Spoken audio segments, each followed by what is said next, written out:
The government is trying to control everything, said Rabiul Alam, 28, who works in a curtain showroom in Dhaka. There is no space, no freedom, no democracy. You can't even criticize the government on Facebook.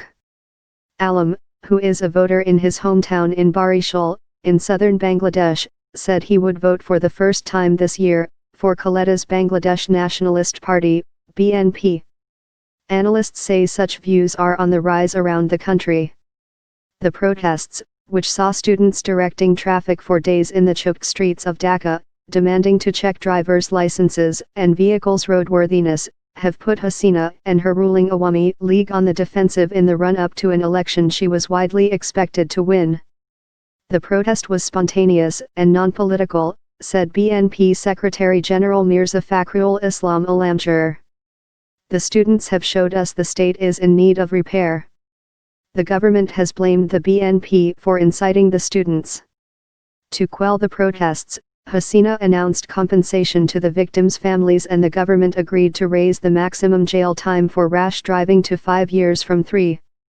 But heavy-handed policing of demonstrations and a wave of arrests fueled accusations that free speech is increasingly being curtailed. The government said its actions were necessary to restore order. Bus tragedy. The protests erupted after the driver of a speeding private bus lost control in a congested part of Dhaka and plowed into a bus stop, killing 2 students. Most private bus drivers in Bangladesh do not get paid a salary, but earn commission for the number of people they pick up, leading them to race each other for passengers. Demonstrations quickly spread to the cities of Chittagong, Khulna, Rajshahi, Sylhet, Rangpa and Mymensingh, as the protests struck a chord.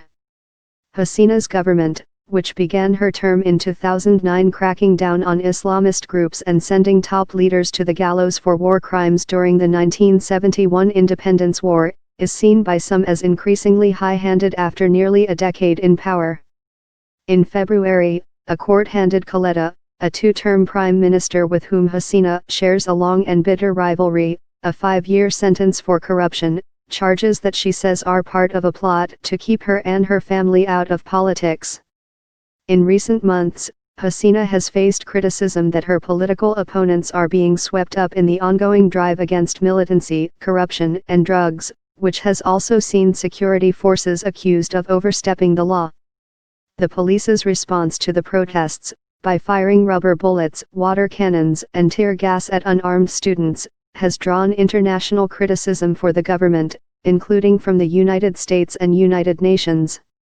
The government has ordered police to patrol school and college campuses to head off further trouble. BNP benefits? The government has said it had to impose control because rival politicians got involved in the protests. Analysts say the government's response to the emotionally charged student protests means Hasina may now face a much tougher fight to retain power than seemed likely a few months ago, if the BNP decides to take part, even though several leading BNP members are in jail on various charges. The BNP, facing near extinction with Khaleda's jailing, hopes it has found the lifeline it needed. The student protests showed that people have lost their faith in the Awami League, said Shahdat Hossain, BNP president for the southeastern district of Chittagong. Anger at the ruling party may not fully translate into votes for the BNP, however. All my family members are Awami League supporters. They are not switching sides, but I have not taken any decision yet.